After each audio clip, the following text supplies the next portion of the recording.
everyone, it's Katie here and welcome back to my channel where we talk about all things teaching, languages and travel. So today I've got a video aimed at those of you who are independent online ESL tutors in particular. We're going to be looking at how to use WeChat to communicate with Chinese students and to promote your classes.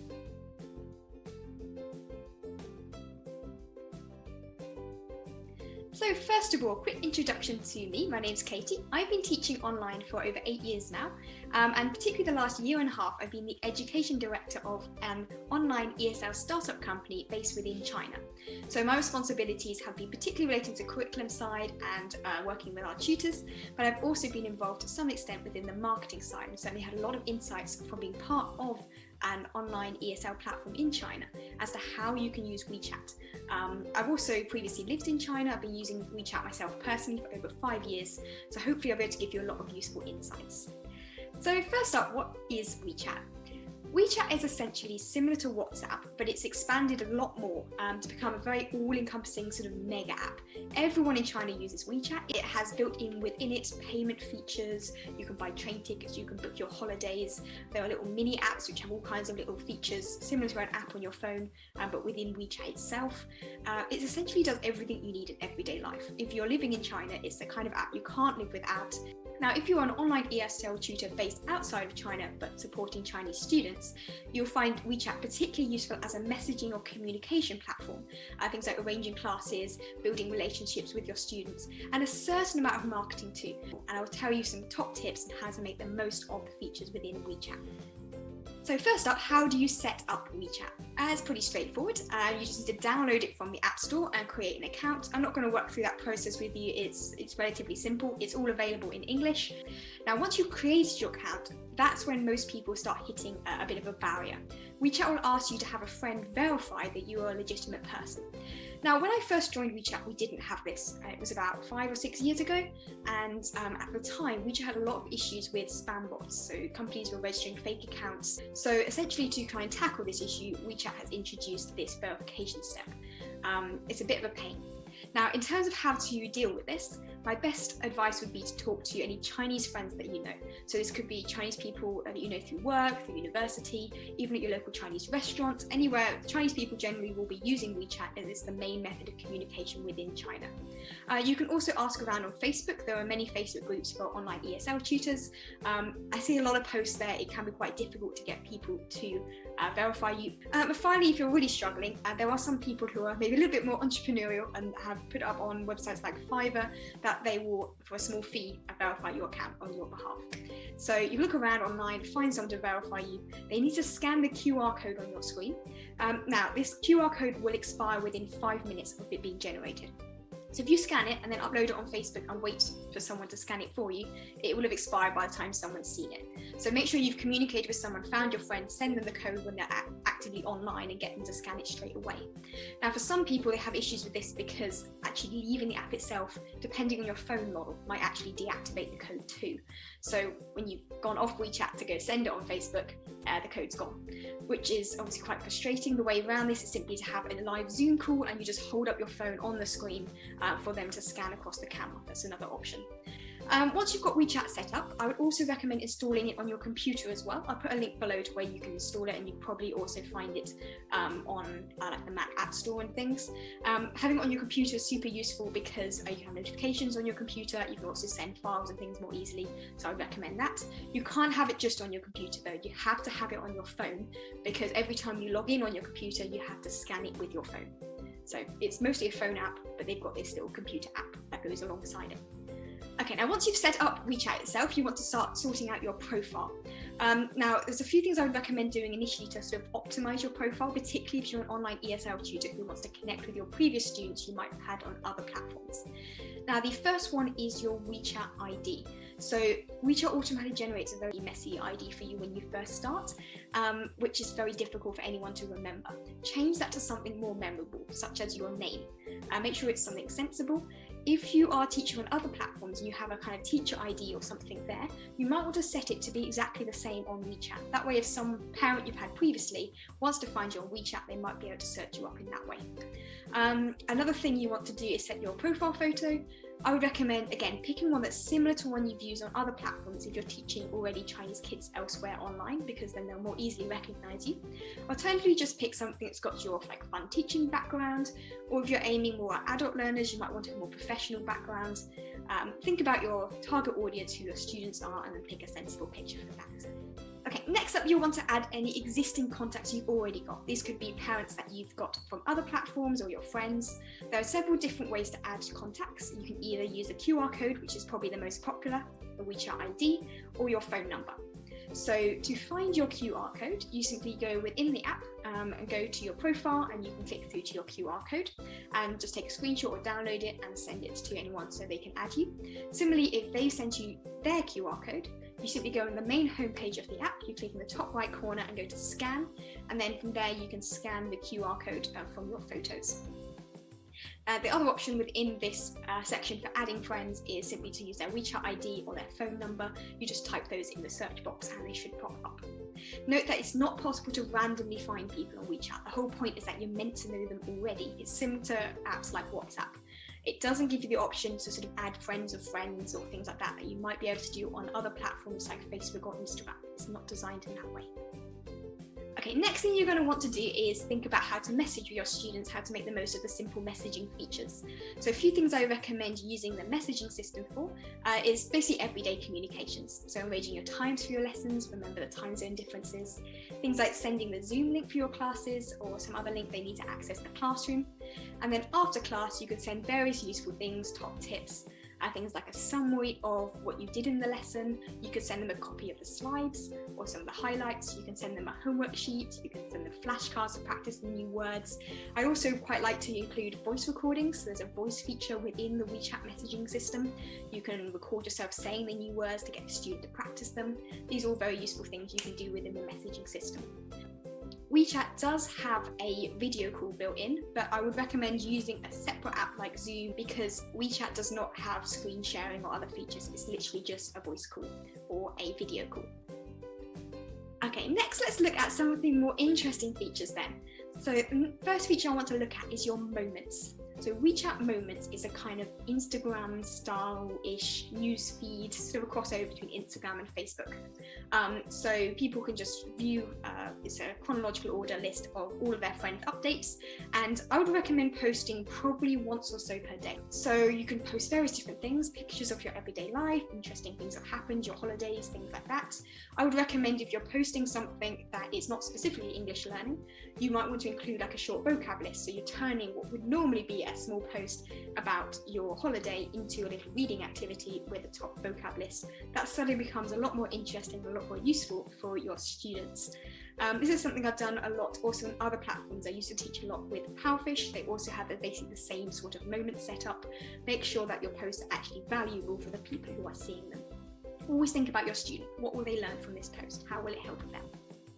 Another thing you can post in your moments are things like lesson slides. If there's a particular lesson you've designed and you're really proud of, or some great interactive activities you want to show off. You can do videos from your lessons. Obviously ask your student permission, but if you record the class, you can maybe include a short video clip. You can do things like a student of the week and feature one of your students, some of the cool things they've achieved. If they've got to the end of a certain unit and you've given them some certificate for maybe having 10 hours of classes or completing that unit of work, you can post that certificate and a picture of how wonderful your student is or something as a great moments post. You can also do things like testimonials. If you've collected reviews from parents, even if it's sent within the WeChat messaging app, it's kind of acceptable within China to just screenshot nice things that parents have said within your messaging app and share those on your moments, saying, look how wonderful, look how happy my students are, look how much they've learnt. You might also want to do things like a word of the week or a phrase of the week or other sort of English learning content as well. Now, I've got a few top tips for how to really make the most of those moments to make sure it helps you expand further beyond your immediate set of contacts. WeChat does not have a public sharing feature, I should point that out actually. So when you upload your moments, it's only viewable to your immediate contacts, but you can't include things like hashtags to just generally reach more organically people beyond your immediate friend circle. Similarly, if people like your post or they comment on your post, the only people who can see those likes and comments are mutual friends. So a few top tips then to try and expand your reach, because we can't really use features you might otherwise use on apps like Instagram, like hashtags or location tags and so on. My first top tip is to include your QR code, your WeChat QR code on every picture that you upload. I know it's a pain to edit in, but if you've got your QR code and then a short promotional message about have a free trial class or join my free WeChat group, we'll have more groups in a moment, something like that. Basically, because you can't reshare the whole post within WeChat, what's quite common is people download the picture and then they'll re-upload the picture on their own WeChat moments. Particularly if it's a really valuable picture or post that you've shared, maybe with some English learning tips on an infographic or a worksheet or something. So this way, when they share it, people will see the QR code, it automatically generates that credits as to where they got this picture from, which means that then their friends might start to add you too. Another thing I would recommend you do is try and encourage parents to share things on their moments. It's basically them recommending you. So send things like certificates to your students, celebrating their achievements that week, or like mentioned before, about at the end of each unit, perhaps sending them a completion certificate. This is something that, again, parents are often quite proud of their kids' achievements, and they'll be happy to share that on their WeChat moments as well. Again, include your QR code, include some information about your teaching on there. Another thing that we tried the ESL startup I've been involved in were discount posters. So we would send our parents a personalised poster. Every parent had a different poster. And on it said free trial class if you sign up, or something along those lines. So get some kind of freebie. And it also said the referrer name, so the name of the parent or the child that was already one of your customers, and your QR code so they could contact you. And basically told these parents, if you get 3 people sign up to join a group class, your child can attend for free. This is quite a good way, again, to encouraging parents to share, because they're going to get something themselves in return. Now be careful how often you do this. You don't want to be too pushy, but I would say doing this occasionally, maybe once every couple of months or so, some kind of promotional activity like this doesn't go amiss. Okay, the next useful feature I want to talk about are WeChat groups. So WeChat groups work in a similar way to group chats on like Facebook or WhatsApp. Now you can't search for groups at random, just like you can't search for individual people at random. You can't see people's moments posts at random unless you're connected. WeChat groups you can't search for. You have to be invited by someone who's already in the group. And because of the kind of Chinese legal system, the owner of that group chat is essentially legally responsible for anything that happens in the group. So there's kind of an added onus on them to monitor the group and sort of censor anything that's potentially looking a bit iffy. So I'd be very careful about asking parents to invite you to join groups, because to be honest, they probably won't want to. If they're part of a group that's, say, I don't know, ABC Kindergarten in Beijing parents group, that's only really for parents of kids who are at that kindergarten. If they add you and you start spamming stuff in the group, people are going to get annoyed and it's going to cause a lot of friction. So they're not going to want to add you randomly to groups they're in. But that's where things like those posters that they can share in the group, and they can therefore have control over how often they share in the group, is a much better way of getting them to share something on your behalf. One thing that's useful for you to do though is to set up WeChat groups for your students. And I would call it just a general English group. So my top tip here is don't call it Teacher Katie's Special Student Group, because then the only people who are going to join it are your students. You want your students to invite lots of other kids to join that group too, because that's bringing in more customers. So call it like a general English learning group, or free classes with Teacher Katie group, or some kind of top tips for learning English, something like that, something more general. And within that group, you can share like exclusive learning content, resources, worksheets, top tips. You can also do live video calls. To be honest, I find the video call feature within WeChat quite clunky. I wouldn't use it too much. But if you're doing like a proper class, I would use Zoom. But if you want to do a quick call with top tips or something for like 5 or 10 minutes, the video call feature is quite cool within WeChat groups. And basically, make your group a really valuable place for people to be, and occasionally post something encouraging your students to invite their friends to join that group as well. So in this way, you're creating more of an English learning community that you build up of potential customers. Now, what I want to look at next are a few features that are maybe not so useful for foreigners, but we've used quite a bit running our ESL company within China. Now, the reason I say they're not so useful for foreigners is most of these are not available if you're not in China or you don't own a business in China. But I'm going to run through them quickly because there might be a few people watching this video for whom this is useful for, and maybe in the future, these things might be rolled out a little bit more widely. First one I want to talk about are WeChat video channels. So this is a kind of essentially a TikTok style video system within WeChat itself. And you can post short video clips. This is great for things like class videos, short testimonials from your students. If you do a little speaking competition, you can post the videos from your kids and get people to like them, to vote on them, and so on. These kind of things, it can be quite popular. The great thing about video channels compared to WeChat Moments is that video channels can be actively shared, and if people like it, it starts recommending to their friends and so on. So it's got a little bit more potential to go more viral or to spread a little bit more organically. Next one I want to talk about are WeChat official accounts. The benefit of an official account is that this you can post blog style posts. So you can write quite a long post, much longer than you could do in WeChat Moments. You can add pictures, you can add short video clips, you can add polls, things like that. And people can share these. So it's a lot more potential to go viral, to be spread a lot more easily. People can share it in WeChat groups, people can share it on their moments. I would recommend making sure that your blog posts are really valuable to your students. So things like maybe pick out one of your best classes that you've taught, and you can create like an actual class, like a written class that people can learn something valuable from. That's one type of post that's quite popular. Another one is to do featured student. You get your students to essentially write a testimonial talking about their experiences. You can include video clips from your lessons. These are really popular. And another one I've seen do pretty well is student competitions. This works as well on the video channels too. So on the official account, you might want to do a written competition, like a short writing exercise. Video channels will be more for a video or some audio exercise. And essentially, the post that's got the most likes is the student that wins.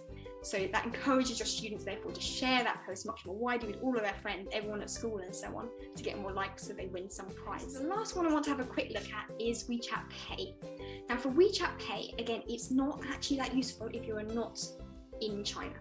Now, if you're a foreigner in China, or you've previously been in China and therefore have a Chinese bank account, WeChat Pay could be kind of more useful for you. Essentially, it allows you to accept payments directly within the WeChat platform itself. It's really convenient for parents, so parents would absolutely love this. However, you cannot get the money out of WeChat Pay very easily. You can withdraw it to a Chinese bank account, but then getting it into your foreign bank account is almost impossible. Now, there was an announcement a few years back, and it doesn't seem to work with my cards, but maybe in some countries, different banks, it does work, that WeChat Pay was allowing integration with foreign bank cards, so you could connect your foreign account. However, it was only for transferring money into WeChat, so you still couldn't get the money back out. So be really careful if you are using WeChat Pay, and make sure you've got a way of extracting the money out of WeChat itself, whether that's a friend who's going to help you transfer it, but the bank fees would be quite high. I probably wouldn't recommend it. An alternative you can do is using the WeChat integration with Stripe, which means you don't need to have a WeChat Pay account, you just set up a Stripe account and parents can pay via WeChat. They also have an Alipay integration, which is another popular Chinese payment method. So if you hear information about WeChat Pay, I'm just going to say probably not the best option unless you are Chinese or you have very strong connections within China. But yeah, a little bit of information there to help you on that. Okay, so that's pretty much everything from me then in terms of top tips for using WeChat to communicate with parents and to market yourself within China. I hope you found that useful. If you did, please do give this video a thumbs up and give me a follow. I'm going to be posting lots of videos in the next few months about how to promote yourself within China, how to improve your online teaching, and various other platforms and things as well. So thank you for listening, and I'll see you next time.